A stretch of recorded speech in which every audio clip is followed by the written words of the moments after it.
Assalamualaikum warahmatullahi wabarakatuh. Berjumpa kembali bersama Mimin di Pawon Misteri Official. Semoga kita semua selalu mendapat lindungan Allah Subhanahu wa Ta'ala ya. Amin ya Robbal Alamin. Kesempatan kali ini Mimin akan membagikan satu cerita misteri. Seperti apa ceritanya? Mari kita mulai.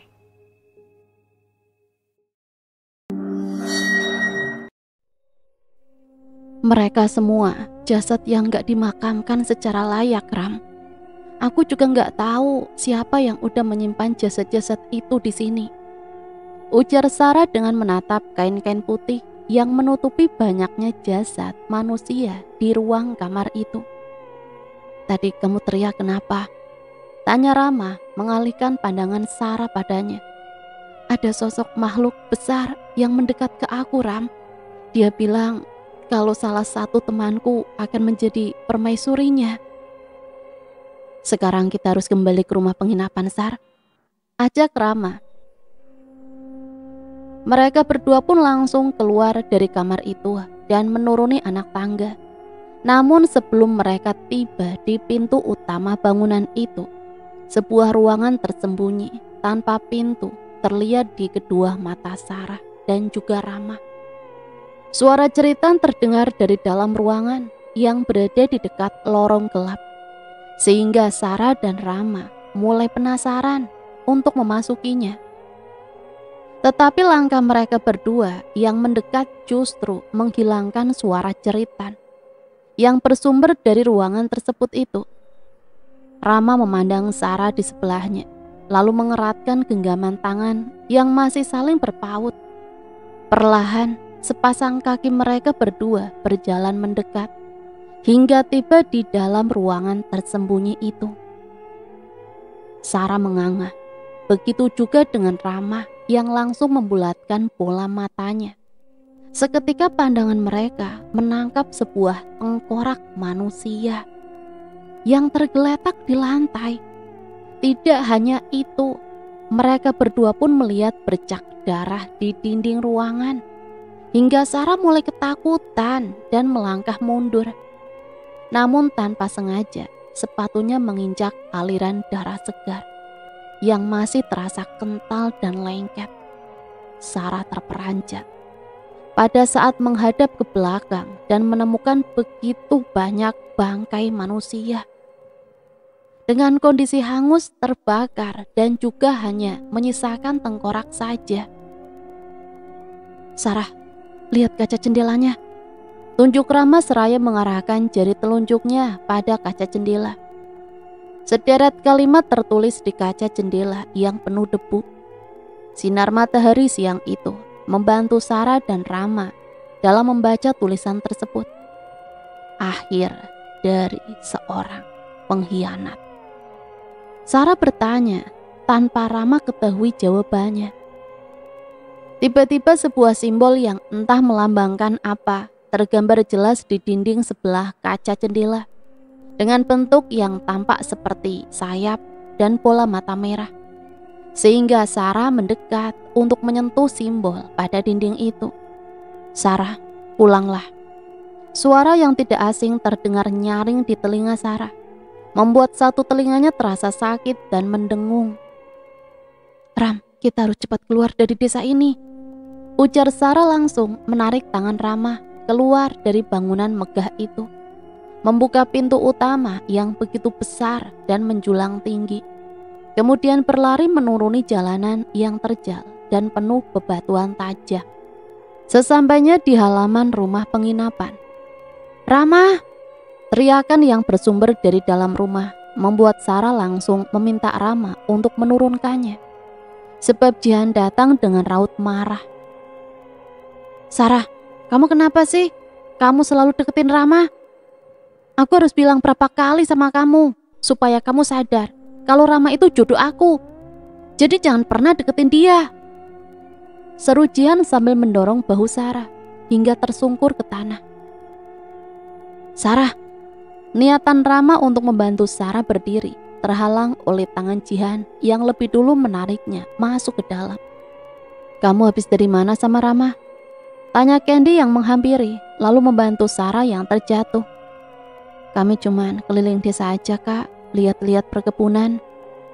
Lain kali kalau mau pergi itu jangan sendiri, apalagi berdua. Memangnya kenapa kak? Karena aku mulai curiga sama desa ini. Kita udah banyak mengalami teror. Terus sekarang petani yang membantu kita penelitian tiba-tiba hilang tanpa jejak. Hilang? Kok bisa? Aku juga nggak tahu, Sar. Waktu lagi di perkebunan, kita semua cari petani itu tapi nggak ada. Terus kita coba tanya ke penduduk yang kebetulan lagi mengumpulkan karet di pohon. Mereka bilang kemungkinan terbesar petani itu diterkam sama binatang buas. Tapi anehnya kita semua nggak mendengar suara binatang buas di sekitar perkebunan. Dan Farel juga bilang kalau sebelum petani itu hilang, dia lagi ada di sebelah Farel. Gak mungkin kalau petani itu tiba-tiba hilang, apalagi diterkam sama binatang buas. Aku juga mikir kayak gitu, Sar. Karena mustahil binatang buas menerkam orang tanpa meninggalkan jejak. Kalau memang petani itu hilang, diterkam binatang buas, seharusnya ada bangkai atau sisa tubuhnya kan? Langkah Sarah terhenti pada tangga kayu yang menghubungkan ke teras rumah. Ekor mata sebelah kiri menangkap sesosok makhluk berjubah putih di antara semak belukar, sambil membawa templok yang menyala. Namun wajahnya gelap karena tertutup oleh tudung jubah putihnya. Sarah, panggil Candy menggugah Sarah. Cepat masuk, sebentar lagi matahari tenggelam. Sarah kembali melangkahkan kaki memasuki rumah penginapan itu. Jihan, seru Gea langsung membungkam mulutnya rapat. Ia memundurkan langkah hingga menabrak Sarah yang sedang berjalan di belakangnya. Ada apa kak? Tanya Sarah bingung saat melihat raut Gea yang berubah pucat dan ketakutan. Pintu kamar mandi sedikit terbuka, sehingga Gea dapat memperhatikan Jihan yang sedang mandi di dalam. Tetapi ia justru dibuat mematung, sekaligus merasa ketakutan. Pada saat ia melihat air yang Jihan siram di sekujur tubuhnya berwarna merah pekat. Bahkan aroma yang tercium amis selayaknya darah kotor. Jihan, kenapa mandi darah? Tanya Sarah yang juga bingung saat melihatnya. Posisi Jihan menghadap ke belakang dari pintu kamar mandi, sehingga Gea dan Sarah hanya memandang punggung Jihan saja, yang berubah menjadi merah sebab guyuran dari air darah tersebut. Sarah mulai menutup hidungnya, begitu dengan Gea yang sedari tadi sudah menutup indera penciumannya itu. Lantas Gea dan Sarah saling pandang, dan berdiam diri lalu keluar dengan handuk yang menutup tubuhnya. Kalian berdua, kenapa ada di sini? Tanya Jihan tampak biasa. Tadi kamu mandi darah. Tanya Gea terus terang, membuat Jihan tertawa. Kak, aku mandi air lah. Masa iya mandi darah? Gak masuk akal banget. Memangnya aku ini setan apa? Apa mungkin aku salah lihat? Tapi Sarah juga lihat itu, jadi aku gak mungkin salah. Kalian berdua halusinasi kali, ejek Jihan. Namun saat Jihan akan melangkah pergi, Sarah melihat sebuah gambar pada punggung Jihan. Gambar tersebut sama persis dengan simbol yang Sarah lihat pada dinding bangunan megah itu. Terdapat 4 sayap dan juga bola mata merah di tengahnya. Suara rendah yang mengeluarkan kalimat mengerikan kembali Sarah dengar di kedua telinga. Salah satu temanmu akan menjadi permaisuriku. Apa Jihan yang dimaksud sama iblis untuk dijadikan permaisurinya? Batin Sarah kalut. Pagi hari mereka sudah bersiap untuk kembali melanjutkan penelitian. Cuaca yang cerah dan udara sejuk telah mengubah suasana desa Sesu, yang setiap malam tampak menyeramkan. Selalu sunyi, senyap, dan gelap. Tidak ada satu penduduk pun yang berkeliaran di sekitar desa pada malam hari. Sebab itulah desa Sesu dikenal dengan desa tanpa penghuni. Namun Sarah dan teman-temannya masih belum mengetahui arti dari nama Seso. Meskipun penglihatan Sarah sudah membuktikan jika desa Seso bukanlah desa biasa. Hingga pagi itu semuanya berubah dalam seketika, terutama dengan sikap Jihan yang tiba-tiba menjauh dari Rama. Bahkan Jihan tetap diam di kursi meja makan ketika Sarah dan Rama memasak sarapan pagi. Bersama Candy dan Kea, mereka tampak dekat. Sesekali Arka pun menggoda keduanya supaya Jihan marah. Namun Jihan tetap diam dengan raut datar dan dingin. "Kamu tumben hari ini nggak protes kalau Sarah dekat sama Rama?" ujar Arga yang duduk di sampingnya. "Iya Han, biasanya kamu marah dan langsung ngelarang Sarah buat nggak deket-deket sama Rama," sambung Candy yang sedang mengupas bawang merah. "Jihan, kamu kenapa? Masih marah karena aku deketin Rama?" tanya Sarah sambil memegang bahu Jihan. "Udah, kamu gak usah dengerin omongan Arga sama Arga. Mereka berdua cuma bercanda tadi. Aku sama Rama juga gak ada hubungan apa-apa. Kita semua itu tahu kalau Rama udah dijodohin sama kamu. Jadi Rama gak mungkin berpaling dari kamu." Jihan memutar kepalanya. Ia menatap Sarah dengan bola mata yang merah dan langsung berdiri dari duduknya. "Aku gak apa-apa," katanya datar. Kemudian berjalan menuju sofa dan duduk dengan posisi tegak. "Kita masih butuh waktu sekitar 3 hari lagi buat menyelesaikan penelitian di desa Seso. Tapi petani yang membantu kita justru hilang, gak ada penduduk lagi yang bisa membantu kita dalam penelitian ini. Dan penduduk di desa ini juga jarang kelihatan. Terpaksa kita harus melakukan penelitian sendiri." Lantas Kea pun ikut mengutarakan pendapatnya. "Kenapa kita nggak minta bantuan dari Sukma aja? Dia pasti mau membantu kita. Dan juga aku lihat dia orang yang baik kok, ramah. Jadi apa salahnya kita minta bantuan sama Sukma?" "Enggak, aku nggak setuju Kak," tolak Sarah lantang. Sehingga Rama pun langsung berkata, "Sukma memang kelihatannya baik, tapi bukan berarti dia bisa membantu kita untuk menyelesaikan penelitian ini kan. Buktinya dia nggak pernah datang ke sini buat kasih kita makanan. Dan kita harus masak makanan dengan bahan seadanya. Ram, mungkin Sukma sibuk sama pekerjaannya. Lagi pula nggak masalah kalau kita harus makan dari bahan seadanya. Yang terpenting kita masih bisa melakukan penelitian di desa ini. Sukma udah kasih rumah ini untuk tempat tinggal kita. Terus kita mau minta bantuan dari dia lagi?" Candy menatap satu persatu wajah teman-temannya yang sedang dirundung kebingungan.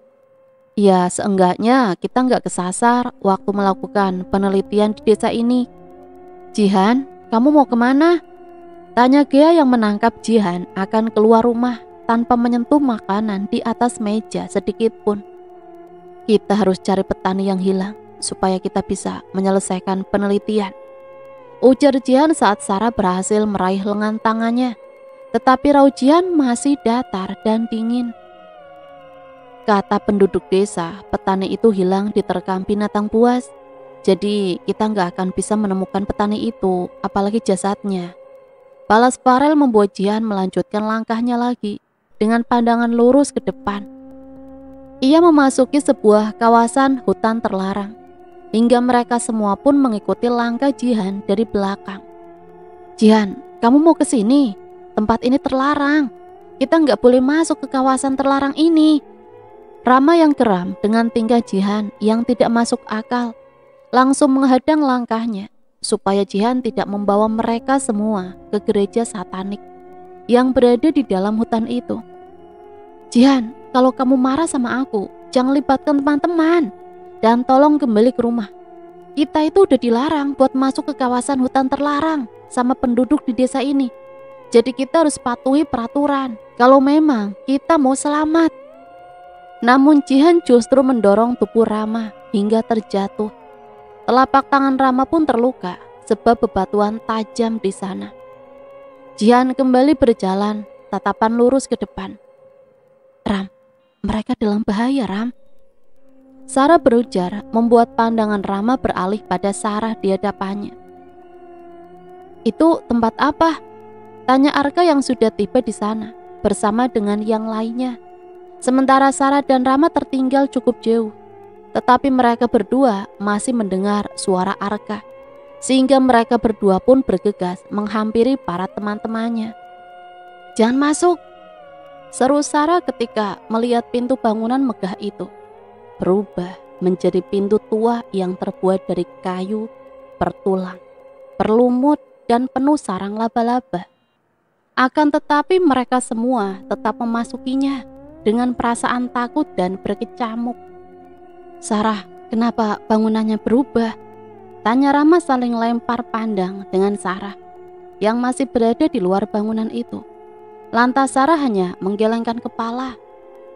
Tanpa sadar, tangan besar milik Rama sudah menggenggam erat telapak tangan Sarah yang sudah mengeluarkan keringat dingin. Jemari lentik itu saling terpaut dengan pandangan yang mulai beralih ke depan. Kemudian sepasang kaki mereka berdua yang melangkah memasuki bangunan itu. Sarah dan Rama dibuat mematung di tempat saat menangkap kursi-kursi kayu di sisi kanan kiri penuh dengan kain putih. "Kenapa semuanya berubah?" tanya Sarah meneteskan air mata tanpa sebab. Jendela besar yang berada di bagian altar sudah pecah dan hancur. Emas yang mengkilat sudah tidak lagi berkilau. Bahkan karpet merah yang terbentang di setiap lantai bangunan itu sudah menjerit tanah yang penuh dengan bebatuan dan rumput liar. Suara keras membuat mereka semua berbalik ke belakang. Pintu bangunan tertutup dengan sendirinya. Perlahan cahaya di dalam bangunan itu pun meredup, seakan-akan sinar matahari yang menembus kaca jendela sedang terhalangi oleh sesuatu yang lebih besar di luar sana. Lalu suara tangisan bayi terdengar begitu nyaring, hingga suara tangisan itu bertambah semakin banyak, menggema di dalam bangunan itu. "Kenapa ada suara bayi?" tanya Arga dan Arga bersamaan. Mereka saling berpelukan karena takut.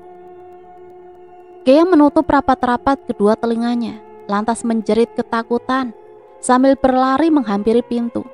Namun justru tersungkur dengan kaki yang menyangkut pada kain putih itu. Gea berdiri dengan bibir gemetar hebat dan mengeluarkan air mata cukup deras di kedua pipi. Mereka semua menganga saat melihat jasad manusia yang sudah menjadi tengkorak di balik kain putih yang berada di kursi-kursi kayu. Jasad siapa? Kenapa ada jasad di sini? Dan ini tempat apa? Begitu banyak pertanyaan yang terus Arka lontarkan, hingga kemudian pencahayaan di dalam bangunan itu benar-benar hilang. "Tolong, aku mau keluar dari sini!" Gea terus-menerus memohon, tetapi Candy justru membungkam mulutnya ketika ia melihat sebuah cahaya di dalam kegelapan, tetapi berwarna merah dan membentuk seperti bola mata manusia. "Sarah, kamu jangan takut ya," ujar Rama yang mulai memeluk Sarah dari samping. "Iya, Ram." Satu persatu bola mata merah bermunculan tanpa menampakkan wujudnya.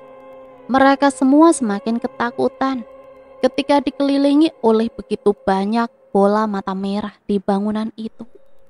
Sementara Sarah terus menggenggam kuat kalung perliontin jenglot pada lehernya yang mulai memancarkan sinar dan berkilau.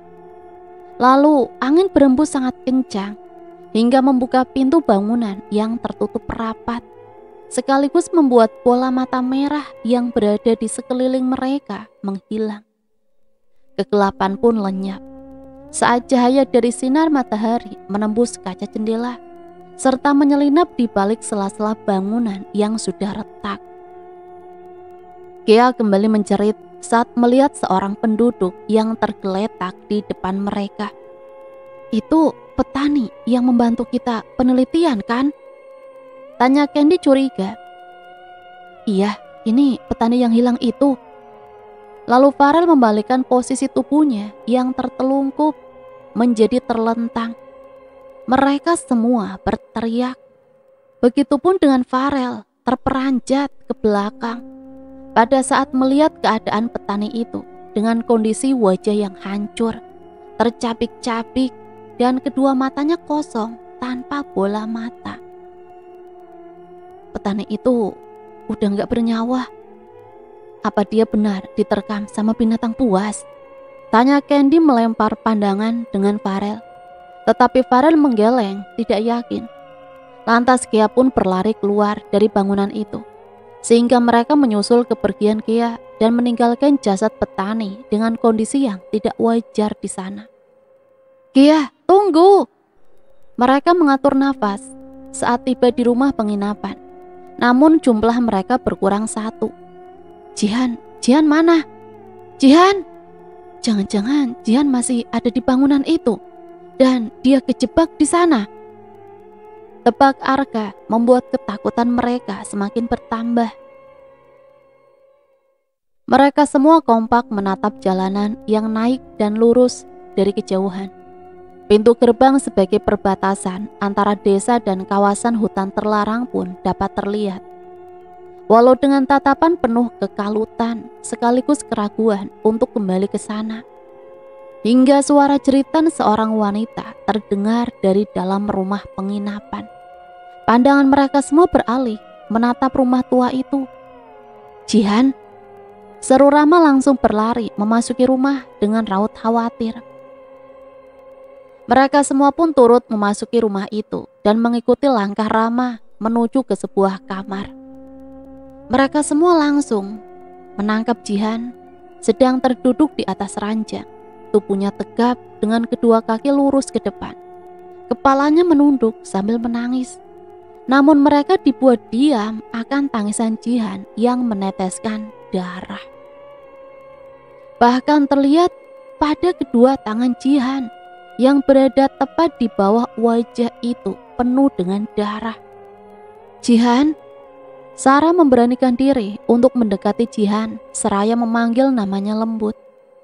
Kemudian Jihan menoleh ke mereka dengan tangisan yang sudah berhenti. Sarah meyakinkan diri untuk semakin mendekat pada ranjang itu, hingga ia melihat kedua tangan Jihan yang terdapat dua bola mata-matanya di sana. Wajah Jihan hampir dipenuhi oleh darah segar, sebab bola mata Jihan yang terlepas. Kini kedua mata Jihan sudah tertutup oleh kain kasa. Setelah Sarah menempelkan daun supaya darahnya berhenti mengalir, Jihan terus menangis. Bahkan ia terus-terusan meminta maaf kepada Sarah dan Rama, sebab ia selalu memisahkan mereka berdua. Dan Jihan pun sudah membuat keputusan untuk mengakhiri hubungan perjodohannya dengan Rama. Namun mereka semua masih menyimpan banyak pertanyaan terhadap Jihan. Salah satunya keberadaan Jihan yang tiba-tiba berada di rumah penginapan. Jihan memberikan alasan jika sejak tadi pagi ia memang tertidur di kamar. Selepas bangun, ia justru mengalami kejadian tragis seperti itu, kehilangan kedua bola matanya. "Berarti dari pagi kamu ada di kamar? Terus tadi siapa yang ngajak kita semua masuk ke kawasan hutan terlarang?" "Hantu. Kalau benar itu hantu yang menyerupai Jihan, harusnya cuma Sarah yang bisa lihat. Kita enggak kan?" "Arga, enggak cuma aku yang bisa melihat hantu. Dan bukan berarti hantu cuma mau menampakkan diri ke orang yang mempunyai kemampuan lebih kayak aku. Karena hantu punya kuasa buat menampakkan wujud mereka ke kalian. Jadi percaya atau enggak, hantu itu ada." Pantas saja sikap Jihan tadi pagi itu beda banget. Kayak bukan Jihan yang biasanya. Dan tatapan Jihan juga kosong. "Aku berani bersumpah kalau itu bukan aku, Kak.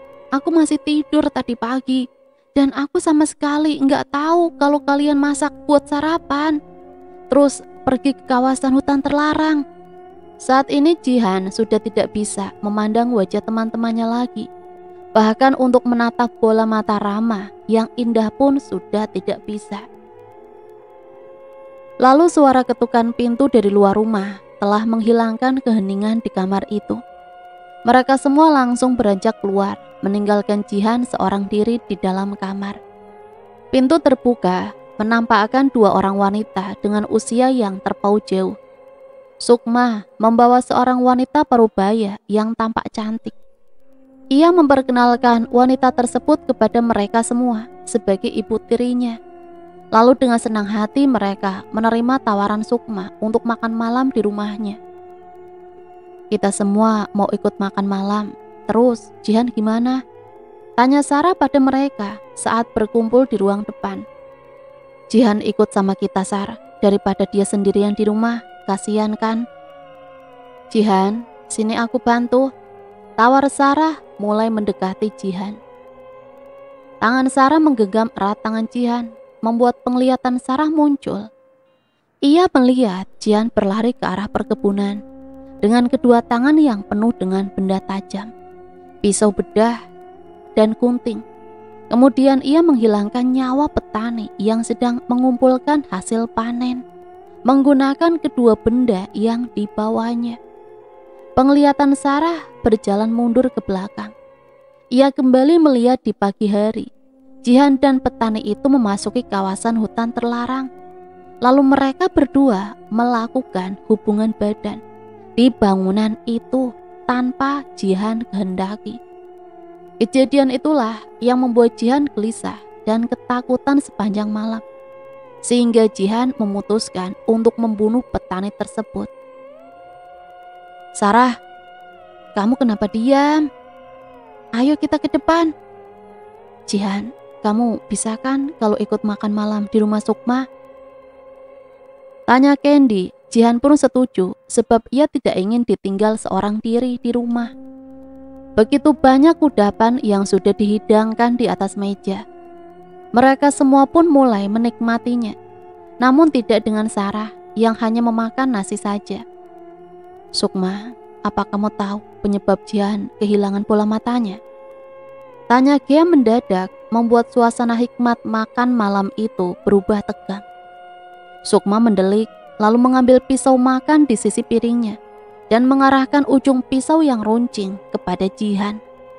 Pembunuh! Serunya membuat mereka semua terbelalak. Itu akibatnya karena sudah melanggar adat desa Sesok. Seru Lilis menatap mereka semua dengan bola mata membulat penuh, sehingga Sukma langsung menurunkan pisau di tangannya. Melanggar adat? Jihan sama sekali nggak melanggar peraturan desa, dan aku rasa peraturan di desa ini nggak ada sangkut pautnya sama bola mata Jihan yang lepas itu. Masa iya bola mata Jihan lepas dengan sendirinya? Gak masuk akal juga kalau Jihan sengaja mencongkel bola matanya sendiri. Waktu aku lagi tidur, tiba-tiba jendela kamar terbuka sendiri dan anginnya kencang banget, jadi aku kebangun.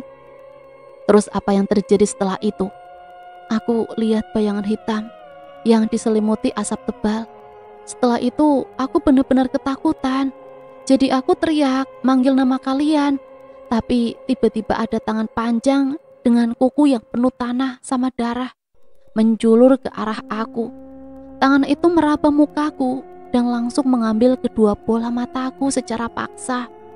Apa itu makhluk halus? Kamu memang tidak melanggar peraturan desa ini, tapi kamu sudah melanggar adat yang ada di desa ini, tegas Lilis. Desa Sesok nggak hanya memiliki peraturan terlarang untuk orang asing yang berkunjung ke sini, tapi desa Sesok juga memiliki adat istiadat yang nggak boleh dilanggar, apalagi dilakukan, yaitu membunuh penduduk yang ada di desa ini. Ujar Sukma memandang mereka semua bergantian dengan cukup tajam. Memangnya Jihan udah membunuh siapa sampai dia harus kehilangan kedua bola matanya? Dia sudah membunuh petani itu. Mereka semua dibuat terkejut setelah mendengar perkataan dari Lilis, sebab mereka tidak pernah menduga. Kalau memang Jihan yang bunuh petani itu, harusnya Jihan gak ada di perkebunan sama kita kan? Dan waktu petani itu hilang, Jihan ada di perkebunan. Jadi mana mungkin Jihan yang membunuhnya? Mereka tetap tak percaya kalau Jihan telah membunuh petani itu. Akhirnya mereka pergi dari rumah Sukma tanpa berpamitan terlebih dahulu pada Sukma dan juga Bu Lilis. Terima kasih makan malamnya, ucap Candy yang beranjak terakhir karena mereka semua sudah pergi setelah Jihan dan Sarah. Aku diperkosa sama petani itu. Tapi aku gak sengaja membunuhnya. Karena marah, aku jadi kehilangan kesadaran dan melukainya sampai tewas. Waktu aku tahu petani itu udah gak bernyawa, aku bingung dan takut. Jadi aku langsung mencakar bagian perutnya, supaya kalau ada yang menemukan jasadnya, mereka akan mengira kalau petani itu mati karena diterkam binatang buas. Kamu kenapa gak cerita sama kita, Jihan? Kenapa kamu menutupi semua ini sendiri? Kamu itu memang pembuat masalah. Kalau seandainya kamu gak membunuh petani itu, penelitian kita pasti bisa selesai. Dan kita gak harus kesusahan kayak gini. Decak Arga beranjak pergi dari rumah tanpa mendengar pernyataan yang sebenarnya dari Jihan. Jihan, kenapa petani itu bisa melakukan hal serendah itu sama kamu? Tanya Rama menangkup kedua bahunya. Teman-teman, aku minta maaf ya, karena penelitian kita jadi berantakan. Padahal sebelumnya aku berharap kalau kita bisa menyelesaikan penelitian ini dengan cepat. Waktu petani itu bilang, kalau ada bangunan megah di kawasan hutan terlarang, aku langsung menerima ajakan petani itu untuk ke sana. Petani itu juga bilang, kalau kita bisa tinggal di sana dengan nyaman. Tapi ternyata petani itu memaksa aku buat melakukan. Harusnya kamu gak tergiur sama ajakan petani itu buat ke kawasan hutan terlarang, Jihan. Kita ke desa ini cuma untuk KKN. Jadi kita gak butuh tempat tinggal yang bagus dan mewah. Kamu juga tahu kalau tempat KKN kita ada di tengah pulau. Kalau aja Jihan gak membunuh petani itu, penelitian kita pasti udah selesai dan besok kita bisa pulang, ujar Arga kesal. Jihan juga gak salah, dia membunuh petani itu karena memang... Iya, aku tahu Ram. Sudahlah, kita masuk, hari sudah malam. Sementara Arga yang berada di danau, tolong! Sesuatu itu terus menarik tubuh Arga untuk ditenggelamkan ke dalam danau. Namun Arga tetap memberontak supaya dapat melepaskan diri dan tidak mati. Arga, teriak Rama mengurungkan niatnya untuk masuk ke rumah. Ia justru berlari kembali ke arah danau. Namun Sarah berhasil meraih tangan Rama. Rama, jangan. Jam 9 malam. Mereka berdua bergegas kembali ke rumah. Melihat keadaan Candy, Gia, dan Arga di teras rumah, Sarah pun langsung menyuruh mereka supaya segera masuk. Namun Arga justru menolak dan berniat untuk mencari Arga di danau. Ini udah jam 9 malam, Arga. Bentak Candy menarik tangan Arga saat memasuki rumah dengan cukup kasar. Arga, tangisannya serta rengekan yang bersumber dari Arga membuat Farel yang tengah tertidur di kamarnya langsung terbangun dan menghampiri mereka semua di ruang depan. Ada apa sih? Berisik banget. Arga kenapa? Apa yang terjadi sama Arga? Tanya Farel mendekat. Ia kebingungan saat melihat kesenduan para wajah teman-temannya. Candy, kenapa sama Arga? Arga hilang di danau. Arga hilang? Apa dia melanggar peraturan di desa ini? Atau karena Jihan? Mereka semua langsung memandang Farel intens. Begitu dengan Sarah yang langsung melepaskan pelukannya pada Arga. Kak, jangan pernah berpikir buruk ke satu sama lain. Karena kita di sini itu datang berkelompok. Jadi apapun yang terjadi, kita harus saling percaya dan jangan terpecah belah. Mereka siapa?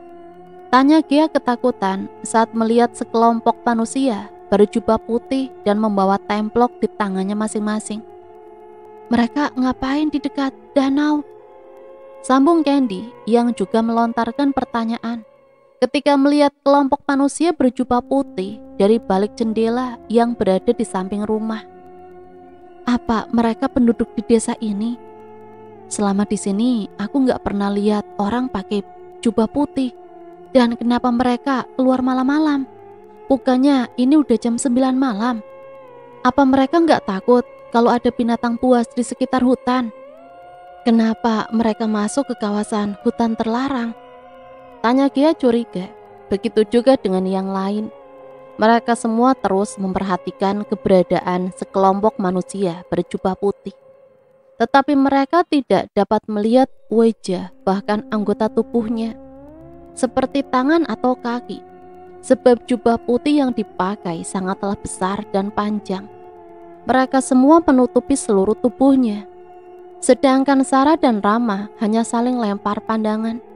Mereka berdua sudah mengetahui tentang sekelompok berjubah putih itu terlebih dulu sebelum teman-temannya. Namun mereka berdua enggan untuk menceritakan yang sebenarnya tentang desa Seso. Terlebih lagi Sarah masih mengumpulkan dan menyusun kejadian yang terus bermunculan di penglihatannya, supaya teka-teki itu dapat segera terpecahkan tanpa ada yang menjadi korban berikutnya. Sarah dan Rama beranjak dari ruang depan. Mereka berdua memasuki kamarnya masing-masing.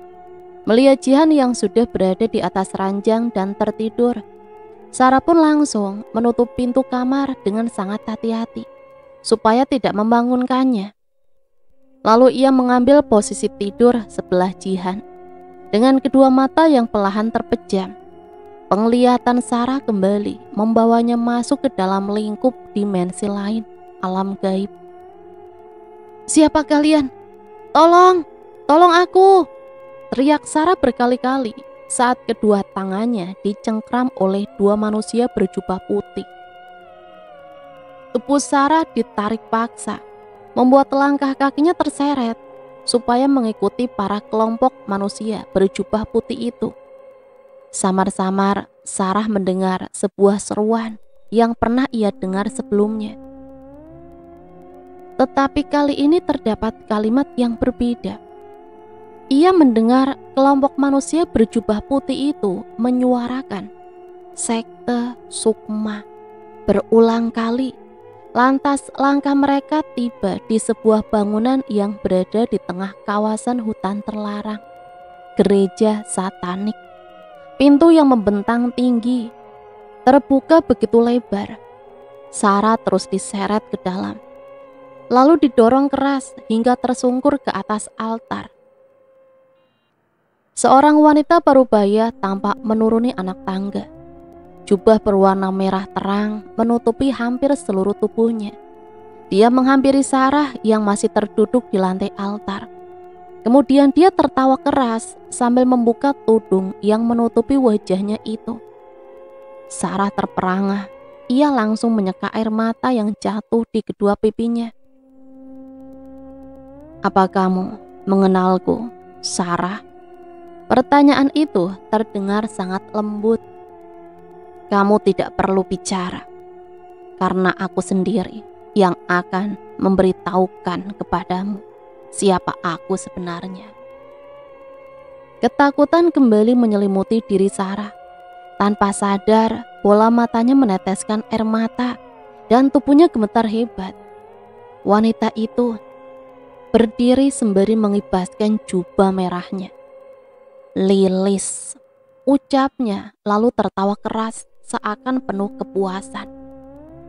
"Ya, aku tahu," teriak Sarah dengan sangat tegas, membuat wanita yang memiliki nama Lilis itu menghentikan tawanya.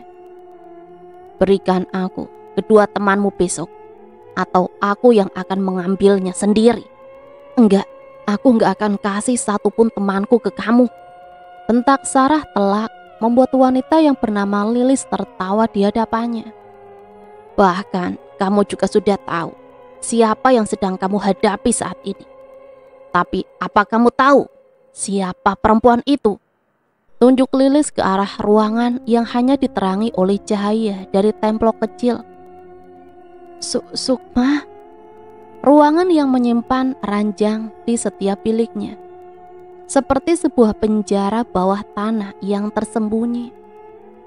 Kamu akan mengetahui semuanya malam ini. Sesuatu yang tak kasat mata telah mengikat tubuh Sarah pada kursi kayu yang berada di atas altar itu.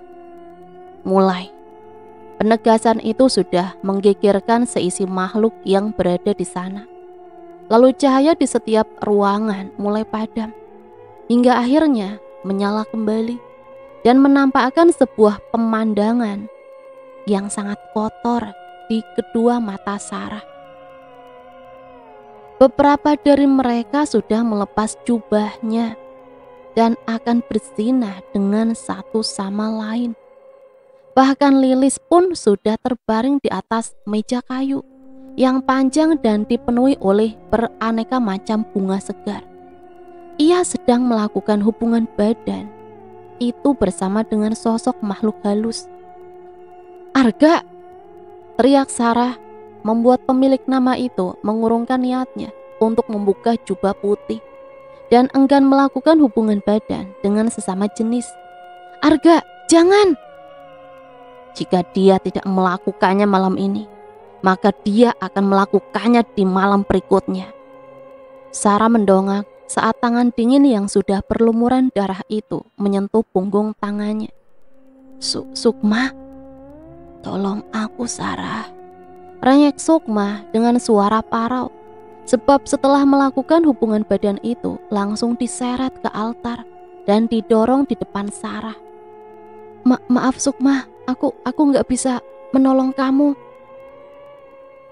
ujar Sarah dengan gelengan kepala, sebab ia sudah mengetahui jati diri Sukma dari penglihatan yang muncul setelah Sukma menyentuh punggung tangannya, bahwa Sukma merupakan anak yang berhasil tumbuh dari hubungan perzinahan kedua penduduk di desa Sesok tersebut. Dahulu terdapat 2 orang penduduk yang menjadi anggota pengikut sekte aliran sesat. Namun ritual sekte kala itu hancur berantakan karena perempuan itu memilih untuk menyelamatkan janin yang berkembang di dalam rahimnya. Dia tidak mau jika harus mengorbankan anaknya untuk ritual pembaptisan Raja Iblis. Sehingga Lilis menawarkan perjanjian kepada perempuan itu. Jika kelak anak yang berada di kandungannya akan dibesarkan oleh Lilis, tetapi perempuan itu harus mati. Perjanjian berjalan sesuai kesepakatan kedua belah pihak antara manusia dan iblis betina, hingga anak itu tumbuh dewasa dan memiliki nama Sukma, yang kemudian akan dijadikan budak sekte sesat selamanya. Dan namanya yang mengartikan jiwa atau nyawa telah menjadi nama dari desa Sesok. Nama itu sendiri mempunyai kepanjangan yang berarti sekte Sukma atau sekte jiwa. Sarah, kalau kamu gak mau menolong aku, kamu harus minum jus janin yang berasal dari rahimku. Seru Sukma membuat Sarah berubah histeris ketakutan. Segumpal daging yang belum membentuk janin sudah diaborsi oleh seorang dukun beranak yang menjadi penduduk di desa Sesok tersebut. Lalu dukun beranak itu menyerahkan hasil dari persinahan Sukma dengan laki-laki di bawah umur kepada seorang makhluk berjubah putih untuk dihaluskan menggunakan alat semacam blender, tetapi dengan cara manual, seperti ditumbuk supaya halus dan dapat diminum, ataupun juga bisa dimakan secara langsung. Sarah, panggilan itu berhasil mengembalikan Sarah pada posisi semula. Penglihatannya menghilang bersama dengan nafas yang terengah-engah. "Sarah, kamu kenapa? Kamu ketindihan? Sarah, coba atur nafas kamu. Jangan takut, kita semua ada di sini kok. Jadi tenang ya." Sarah langsung terduduk saat ia bangun dari tidurnya, tanpa menyadari jika sejak tadi teman-temannya berada di dalam kamar itu. "Sekarang kamu minum dulu. Dari tadi kamu tidur sambil teriak-teriak. Terus kata Jihan, dari semalam kamu terus ngigau. Jadi kita semua datang ke sini buat bangunin kamu. Tapi kamu gak sadar-sadar juga. Pergi dari sini. Kalian semua pergi," Teriak Sarah histeris, membuat mereka semua bingung dengan sikapnya yang berubah. Aku mimpi tentang sekte dan Lilis. Kedua alis Rama terangkat. Ia masih belum mengerti perkataan Sarah. Maksud kamu Bu Lilis, ibu tirinya Sukma? Dia bukan manusia, Ram. Dia iblis. Kamu bisa menceritakan semuanya di depan teman-teman. Sarah, kamu baik-baik aja kan? Kamu mimpi apa sampai teriak-teriak kayak gitu? Barusan aku mimpi. Dan sebelumnya aku juga udah banyak mendapat penglihatan bahwa setelah kita semua sampai di desa ini, aku udah melihat banyak makhluk tak kasat mata. Tapi kebanyakan dari sosok-sosok itu meminta kita supaya cepat meninggalkan desa ini. Mereka seolah-olah melarang kita buat penelitian di sini. Karena di desa ini penduduknya penganut ajaran sesat. Ajaran sesat gimana? Kalian ingat orang-orang berjubah putih di dekat danau malam itu? Jadi mitos hilangnya penduduk di desa ini bukan karena dimangsa sama binatang buas, tapi karena mereka menjadi anggota sekte sesat. Berarti kelompok manusia berjubah putih yang waktu itu kita lihat, mereka anggota sekte, Kak, penduduk di desa ini. Setiap malam mereka melakukan ritual sekte. Mereka mengikuti ajaran iblis. Kebanyakan dari mereka nggak punya keluarga. Jadi mereka masuk ke kelompok para penganut sekte sesat. Aku juga lihat Arga di mimpi itu. Karena Arga udah jadi salah satu dari mereka. Ujar Sarah menatap Arga tajam. Lalu Farel melontarkan banyak pertanyaan. Berarti Arga jadi anggota sekte sesat. Tapi kenapa bisa? Bukannya Arga menghilang karena udah melanggar peraturan di desa ini? Peraturan desa hanya sebagai batasan agar kita semua nggak bertindak sembarangan selama di sini. Dan tentang binatang buas itu semata-mata hanya untuk menutupi ajaran sesat yang penduduk desa lakukan, sekaligus menakuti kita semua supaya kita percaya kalau ada binatang buas di sini dan nggak keluar rumah di malam hari. Setiap kali ada yang ke desa ini, mereka pasti menghilang, seakan-akan mereka diterkam sama binatang buas. Padahal roh mereka diambil paksa sama iblis di sini untuk dijadikan pengikutnya. Dan para mereka akan dikendalikan sesuai kemampuan iblis itu. Terus kenapa bisa ada tengkorak manusia dan bukti kalau penduduk di sini itu hilang karena binatang buas? Apa kalian gak sadar kalau penduduk yang hilang cuma petani itu? Kita nggak pernah tahu rumah-rumah penduduk di sini. Bahkan kita juga nggak pernah mendapat kabar kalau ada penduduk di sini yang hilang.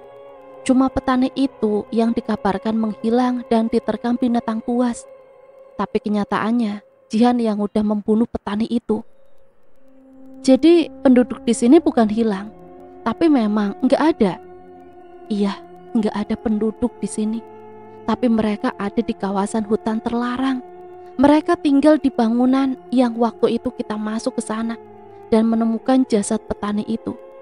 Sebenarnya itu salah satu tempat ibadah yang diubah namanya, sekaligus ajaran-ajarannya. Gereja satanik, nama bangunan itu. Di Jakarta juga ada yang sejenis gereja satanik, tapi namanya lebih dikenal dengan sebutan gereja setan. Gereja para pengikut aliran sesat. Sebelum malam tiba, mereka semua sudah memutuskan untuk meninggalkan desa Sesuk hari ini. Begitu dengan Arga yang terpaksa mengikuti keputusan mereka. Setelah berada di dalam mobil, mereka justru saling memandang. Kita yakin mau pergi dari sini tanpa bilang dulu sama Sukma. Sebelum kita ke desa ini, kita lebih dulu minta izin ke Sukma sebagai penduduk desa di sini. Tapi sekarang kita harus pergi tanpa pamitan ke dia. Kita nggak punya pilihan lain. Karena kalau kita bilang atau pamitan sama Sukma, kita pasti nggak dikasih izin buat pergi dari desa ini. Jadi lebih baik kita pergi tanpa dia tahu. Usul Gea memantapkan hati Farel untuk menyalakan mesin mobilnya. Kalian nggak akan bisa keluar dari sini. Gumam Jihan pelan, yang kebetulan duduk di sebelah Sarah di bagian kursi penumpang paling belakang. Sarah menengok dengan kedua alis menyatu. Keningnya pun berkerut saat menangkap jari telunjuk Jihan seperti menulis sesuatu di telapak tangan. Satan. Batin Sarah terkejut saat mengetahui gerak jari telunjuk Jihan membentuk satu kata itu. Lalu tiba-tiba mobil yang Farel kemudikan berhenti, sehingga pandangan Sarah beralih ke depan. Sementara Gea merajuk kesal, sebab keningnya terbentur dengan kursi belakang pengemudi. Rel, yang bener dong nyetirnya, kalau mau ngerem jangan mendadak. Aku juga kaget kali, tiba-tiba Sukma ada di depan mobil kita. Untung aja nggak ketabrak. Lagian Sukma kenapa bisa ada di sana? Muncul dari mana dia? Udah kayak hantu aja, yang tiba-tiba muncul terus hilang. Kalian mau kemana? Tanya Sukma datar. Kita mau pergi dari desa ini. Kalian nggak bisa keluar dari desa, apalagi pergi dari sini. Tapi kenapa? Penelitian kita udah selesai, jadi kita harus pergi meninggalkan desa ini. Kalian bisa pergi, kalau bukan hari Tumapaking Mangsa Rendra, hari penghujan atau musim dingin. Jadi kalian dilarang pergi meninggalkan desa. Jika kalian melangkahkan kaki untuk keluar dari desa ini, maka kalian akan sial dan celaka.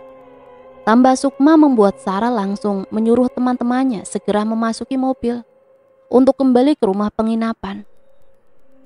Mobil itu pun melaju mundur, kemudian berbalik mengarah kembali ke desa. Setelah melaju beberapa kilometer untuk menuju ke dermaga, tetapi Sukma justru menghalangi mereka. Setibanya di sana, mereka semua membawa koper dan barang bawaan ke dalam rumah penginapan. Namun perkataan Arga telah membuat langkah mereka semua terhenti di anak tangga yang terbuat dari kayu saat akan memasuki rumah. Gimana kalau kita cari jasadnya Arga? Kalau memang Arga beneran mati diterkam binatang buas, pasti masih ada sisa-sisa tubuhnya di dekat danau. Mereka semua berbalik memandang Arga yang berdiri tegak di depan mobil. Akhirnya mereka pun mencari jasad Arga. Arga! Teriakan mereka telah menggema di setiap ruas hutan yang penuh dengan pepohonan lebat. Arga rela menjeburkan diri ke dalam danau itu hanya untuk menemukan Arga. Hingga gelembung dari dalam danau yang Arga lihat membuatnya langsung menangkap sesuatu yang mengambang di atas air danau. Tengkorak, apa ini tengkorak Arga? Jangan-jangan memang ada binatang buas di dalam air. Binatang penunggu danau. Gak mungkin ada binatang buas di danau karena air danaunya gak terlalu dalam kan? Atau mungkin tengkorak ini masih ada hubungannya sama kelompok berjubah putih yang ada di dekat danau tepat di malam saat Arga hilang. Dan setelah itu mereka berjalan ke arah kawasan hutan terlarang. Itu berarti Arga benar-benar jadi anggota pengikut sekte sesat? Tanya Arga dengan air mata yang mulai membasahi kedua pipinya. Ritual sekte? Suara itu muncul mengakhiri tangisan Arga yang begitu terseduh-seduh. Mereka semua tersentak saat Sukma datang secara tiba-tiba. Lelucon apa ini? Di mana ada sekte dan ritual apa yang kalian bicarakan? Bukan apa-apa Sukma. Kita cuma kaget aja waktu lihat tengkorak Arga mengambang di danau. Malam ini juga, jangan ada yang melanggar peraturan lagi, atau kalian akan mendapat sesuatu yang lebih buruk dari kehilangan. Pesan Sukma berlalu pergi. Sekarang kita kubur tengkorak ini di mana? Tanya Farel membuat Rama menunjuk sebuah tanah gembur di belakang rumah penginapan. Lalu mereka pun langsung menguburkan tengkorak tersebut di sana. Malam semakin larut.